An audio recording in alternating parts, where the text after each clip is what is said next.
H career point. मैं mister S K Chaudhary आप सभी का हार्दिक स्वागत और अभिनंदन करता हूं। कैसे हो आप सभी? आई होप आप अच्छे होंगे। और अभी तक जो आपको कंटेंट दिया गया है, क्योंकि अभी हम बात कर रहे हैं हिस्ट्री के पोर्शन की, और इससे पहले हमने बात करी थी जो 2 दिन से पहले जो वीडियोस आए हैं वो एक ज्योग्राफी का आपको इंट्रोडक्शन दिया था, पॉपुलेशन वाला चैप्टर। मैं आशा करता हूं कि आप सभी को ये कंटेंट बहुत ही अच्छा लग रहा होगा, और जिसने भी अभी तक ये कंटेंट देखा नहीं है, अपने दोस्तों के साथ शेयर नहीं किया है, वो जरूर शेयर करें, क्योंकि ये कंटेंट आपको एनसीईआरटी का जो कंक्लूजन है ये केवल 12th क्लास के लिए नहीं है, ये ऑल कॉम्पिटिटिव एग्जाम के लिए बहुत ही सार्थक साबित होने वाला है, बहुत ही यूजफुल साबित होने वाला है। इसलिए मैं इतना ही कहूंगा कि आप सारे लोग इस कंटेंट को ज्यादा से ज्यादा शेयर करें, अपने दोस्तों के साथ शेयर करें, और पूरा टाइम देखें। 1 बार नहीं, 2 बार नहीं, 3 बार देखें इनको, क्योंकि जितनी बार देखोगे आप, आपके लिए उतना ही इजी बनता जाएगा। और वीडियो के अंत तक बने रहें, क्योंकि वीडियो बोल रहा हूं आपको ताकि आप देखें कि कौन कौन सी चीजें इसमें आ रही हैं। क्योंकि अभी जो हिस्ट्री का जो पोर्शन आ रहा है, हिस्ट्री का पोर्शन जो चल रहा है इंडस वैली सिविलाइजेशन या हड़प्पा सिविलाइजेशन के बारे में, इसके जो 2 वीडियोस थे वो पहले अपन अपलोड कर चुके हैं। और आज हम जो बात करेंगे कि कौन कौन से इसके आर्किटेक्चर्स है इंडस वैली सिविलाइजेशन या हड़प्पा सिविलाइजेशन में, कैसे कैसे क्या क्या चीज बनी हुई है, उनके ऊपर अभी हम चर्चा करने जा रहे हैं। अभी हम बात करने वाले हैं कि हमारा जो टॉपिक है वो चल रहा है हड़प्पा सिविलाइजेशन और इंडस वैली सिविलाइजेशन, जिसके अंदर इसके जो प्लानिंग, टाउन प्लानिंग है और यहाँ की जो आर्किटेक्चर है, यानी कि कैसे कैसे किस कौन सी चीज बनी थी, उन सारी चीजों की अगर अपन बात करें तो हड़प्पन सिविलाइजेशन की ये जो प्लानिंग है ये 6 फेजेस में डिवाइडेड है। 6 फेजेस में ये क्या है, डिवाइडेड है। और हमने आपसे बात करी थी कि उस समय जब हमने हड़प्पन सिविलाइजेशन का बेसिक दिया था आपको, और इंडस वैली सिविलाइजेशन में एविडेंस हमने देखे थे कि कौन कौन से एविडेंस हमें मिले थे, तो उसमें बहुत सी ऐसी चीजें हैं जो हमें पता चली थी कि यहाँ का आर्किटेक्चर कैसा था, क्योंकि नई नई चीजें जैसे ही यहाँ की खुदाई हुई थी, और उस खुदाई में आपको बहुत सी सारी चीजें देखने को मिलती है। तो ये जो 6 फेजेस हैं वो कौन कौन से हैं? नंबर 1 आपको दे रखा है टाउन प्लानिंग। टाउन प्लानिंग का मतलब क्या होता है? नगर नियोजन। अब देखो टाउन प्लानिंग क्या होती है। टाउन प्लानिंग का मतलब है कि सर वहाँ देखो, आपने देखा होगा कि सर ये कैसी थी, तो आप कहोगे सर ये अर्बन सिविलाइजेशन थी, यानी कि ये नगरीय सभ्यता थी। अगर ये नगरीय सभ्यता है तो नगरीय सभ्यता है तो हम इसकी प्लानिंग तो देखेंगे ना कि यहाँ का प्रशासन कैसा था, एडमिनिस्ट्रेशन कैसा था, लोगों के लिए कौन कौन सी सुविधाएं थी, ये सारी चीजें थी।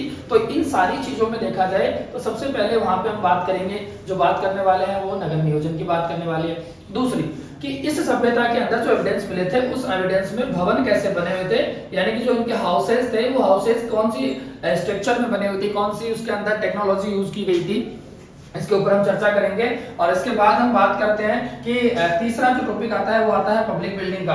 अब पब्लिक बिल्डिंग का मतलब कल हमने बात करी थी, जैसे स्टेडियम मिला था हमें गुजरात से, और हम बात करते हैं कि जो स्नानागार मिला था वो मोहनजोदाड़ो से मिला था। तो ये जो पब्लिक बिल्डिंग्स थी, ये पब्लिक बिल्डिंग्स आपको कहाँ मिली, इनके क्या क्या यूजेस थे, इनके बारे में हम चर्चा करेंगे।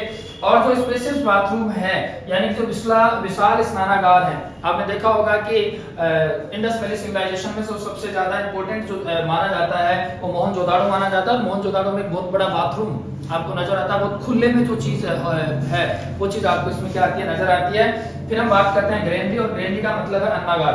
अन्नागार का मतलब कि जो भी वहां पर इरिगेशन होता था, उस इरिगेशन से जो भी अनाज होता था, उस अनाज को एक स्टोर करने का जो मेथड था उसके पास कहाँ था, उसका किस साइड गेट था, यानी कि हम ऐसे कह सकते हैं कि एक वेयर हाउस, जो वेयर हाउस है उस वेयर हाउस के क्या क्या फीचर्स थे वो हम बात करेंगे। और एक है ड्रेनेज सिस्टम, और ये इसका मतलब है कि जल निकासी की क्या सिस्टम था, क्योंकि आपने देखा होगा, आपने सुना होगा कि Indus valley civilization, Harappa civilization, Kalibanga, यहाँ ऐसा था कि सड़क के किनारों के पास पास हम देखें, जैसे ये रोड होगी, इस रोड के यहाँ पर आपको ना नालियां बनी हुई नजर आती थी। अब वो नालियां कौन से सिस्टम से बनी थी, वो किसकी बनी होती थी, क्या वो ब्रिक्स की बनी थी या वुडन की बनी थी, इसके बारे में हम करने वाले हैं चर्चा।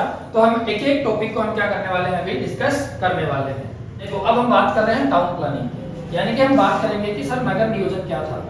तो अगर नगर नियोजन की बात करें तो एक ये जो नगर नियोजन है इसकी 2 पार्ट थी सिटी के, यानी कि जो हड़प्पन सिविलाइजेशन की थी उसको 2 पार्ट में क्या किया गया था, डिवाइड किया गया था। इसको 2 पार्ट्स में डिवाइड किया गया था।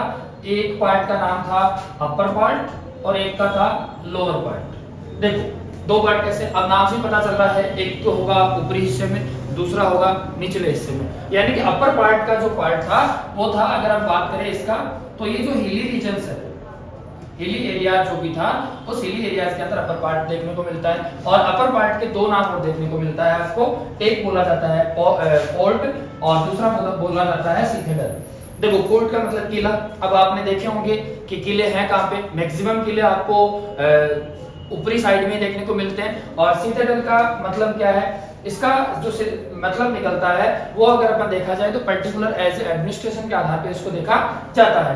तो देखो अपर पार्ट की जो कंस्ट्रक्शन बना हुआ था, जो प्लानिंग की गई थी, वो सारी की सारी प्लानिंग आप देखोगे तो उसके अंदर क्या था, ये बना किससे था, तो ये बना था रो ब्रिक्स से, यानी कि जो कच्ची ईंटें थी उन कच्ची ईंटों से इसका पूरा का पूरा प्लेटफॉर्म बनाया गया था।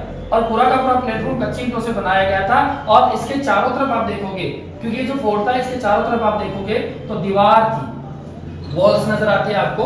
और ये जो चीज है अपर पार्ट वाला, ये चीज पर्टिकुलर जो बनाया गया है वो स्पेसिफिक फंक्शंस के लिए बनाया गया है। अब स्पेसिफिक फंक्शन वो भी किसके लिए, पब्लिक यूज के लिए। अब देखो इस चीज से क्या समझोगे, स्पेसिफिक फंक्शन का मतलब हो गया कि पर्टिकुलर जो भी चीज होगी जो नॉर्मल पब्लिक से थोड़ा सा ऊपर माना जाएगा, यानी कि जो पब्लिक होगी उस पब्लिक से बढ़ के अगर कोई इंसान है, तो जैसे आपने देखा होगा कि एडमिनिस्ट्रेशन है, प्रशासन की अगर अपन बात करें तो प्रशासन क्या है, पब्लिक को रूल करने के लिए किया जाता है। और राजा अगर उस समय देखा जाए तो कोई राजा होगा या उसके जितने भी काउंसलर होंगे, क्योंकि प्रशासन को चलाने के लिए सीधा सीधा एक चीज कहा जाए कि कैसे हम इन चीजों को देखें कि पब्लिक को रूल करने के लिए जो भी चीज होगी उसको जो रेजिडेंस मिलने वाला है वो रेजिडेंस कहाँ मिलेगा, फोर्ट में मिलेगा या सिटाडेल में मिलेगा। अब जैसे आपने देखा होगा कि कोई भी बाहर से भी आता था, क्योंकि हमने बात करी है, कल ही हमने देखा था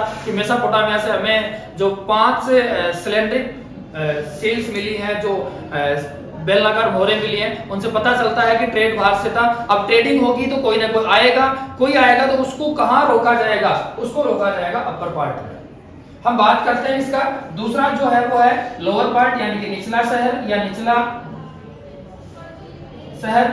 और निचला शहर की हम बात करें तो सीधी बात है, अपर पार्ट में एडमिनिस्ट्रेशन है तो निचले पार्ट में कौन रहेगी, तो निचले पार्ट में पब्लिक रहेगी। तो निचला जो पार्ट था that is a residential area था और ये एक कॉमर्शियल एरिया भी था। इसके चारों तरफ भी देखा जाए तो क्या थी, दीवारें आपको देखने को नजर आती है और बहुत सी ऐसी बिल्डिंग्स आपको नजर आती हैं जो हाई प्लेटफॉर्म के ऊपर बनी हुई थी। जैसे हम बात करें चबूतरे टाइप में, ऐसी कोई बिल्डिंग होगी जिसके नीचे एक प्लेटफॉर्म बन गया, उस बिल्डिंग के उस चबूतरे के ऊपर, इस प्लेटफॉर्म के ऊपर आपका एक मकान इस हिसाब से बनाया गया है। तो इस हिसाब से अगर देखा जाए तो ये चीज है किसके लिए, ये चीज पब्लिक के लिए है, यानी कि यहाँ कौन रहने वाला है, पब्लिक रहने वाली है। ये जो रेजिडेंशियल एरिया होगा ये किसके लिए होगा, पब्लिक के लिए होगा। अब देखो इधर हमने इस चीज को देखने की कोशिश करी कि हड़प्पन जो सिटीज हैं, हड़प्पन सिटीज को दो पार्ट में बांट दिया।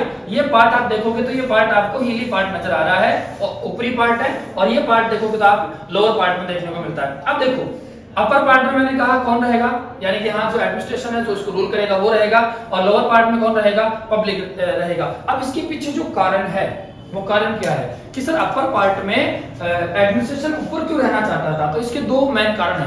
पहला कारण अगर आप देखोगे तो फर्स्ट रीजन तो ये था कि सर ये ऐसे चाहते थे कि हम नॉर्मल पब्लिक से थोड़ा सा क्या करें, डिस्टेंस मेंटेन करें ताकि हम ऊपर रहें, क्योंकि ये नॉर्मल पब्लिक को केवल उस समय ऐसा नहीं था कि पब्लिक के बीच में रहा जाए, इनका जो रेजिडेंशियल था, क्योंकि ये पब्लिक से थोड़ा सा इनकी जो लाइफ स्टाइल थी वो थोड़ी चेंज थी, तो इसलिए पहला रीजन तो क्या था कि सर डिस्टेंस बनाते थे किससे, पब्लिक से। और दूसरा जो मेन रीजन था कि अब देखो एडमिनिस्ट्रेशन होगा तो एडमिनिस्ट्रेशन की जिम्मेदारी क्या बनती है कि सर पब्लिक को प्रोटेक्ट करे, और पब्लिक को प्रोटेक्ट करने के लिए वो ऊपर जो हिली एरियाज था उस हिली एरियाज से पूरी चारों तरफ से कवर करता था कि बाहर से कोई क्या अटैक नहीं कर दे या कुछ और नहीं करे। इस कारण से ये जो अपर पार्ट है यानी कि एडमिनिस्ट्रेशन है वो हमेशा अपर पार्ट में रहना पसंद करता था, और बाकी जो आम जनता जितनी भी थी वो सारी की सारी किसमें रहती थी, लोअर पार्ट में। तो ये हम बात करेंगे, ये जो बात करी अभी तक ये बात करी हमने टाउन प्लानिंग की। तो देखो एक सेकंड में अगर मैं बताऊं तो टाउन प्लानिंग के दो पार्ट हैं, एक फोर्ट हो गया, एक सिथेडल हो गया, और दूसरा पार्ट अगर मैं बात करूं तो दूसरा पार्ट है लोअर पार्ट। जो सिथेडल है उसमें सीधा से याद रखना वो एडमिनिस्ट्रेशन के लिए था, यानी कि जो भी प्रशासन है, जो भी रूल कर रहा है उसके लिए था, और जो लोअर पार्ट था वो लोअर पार्ट हम देखें तो वो सारा का सारा पब्लिक के लिए था, नॉर्मल जो भी पब्लिक होगी उसके लिए होगा। याद करने की चीजें देखो, दोनों की तरफ अगर बात करें सराउंडिंग अगर देखा जाए तो दोनों तरफ आपको दीवारें नजर आती है, लोअर पार्ट की भी, क्योंकि ये दीवारें इसलिए बनाई गई थी ताकि सिक्योरिटी पर्पस के लिए, ताकि बाहर से कोई अटैक भी करे तो इजी वे में इनके ऊपर क्या नहीं हो, अटैक नहीं हो। ऐसा लगा ये वीडियो कमेंट बॉक्स में जरूर बताएं, और मैं उम्मीद करता हूं कि आप ये वीडियो पूरा देखेंगे, ज्यादा से ज्यादा अपने दोस्तों के साथ शेयर करें, क्योंकि इजी लैंग्वेज के अंदर इंग्लिश मीडियम का कंटेंट है, लेकिन इसको मैं हिंदी में समझाने की कोशिश करी है। और जो भी नोट्स आपको इन कंटेंट्स के नोट्स चाहिए वो नोट्स जीपीएस करियर पॉइंट का टेलीग्राम चैनल का लिंक आपको मिलेगा, और जितने भी आपके जो भी आपके अभी तक के वीडियोस हैं वो वीडियोस के लिंक डिस्क्रिप्शन में आपको मिलेंगे। तो आखिर में जाते जाते लाइक करें, शेयर करें, सब्सक्राइब करें। Thank you.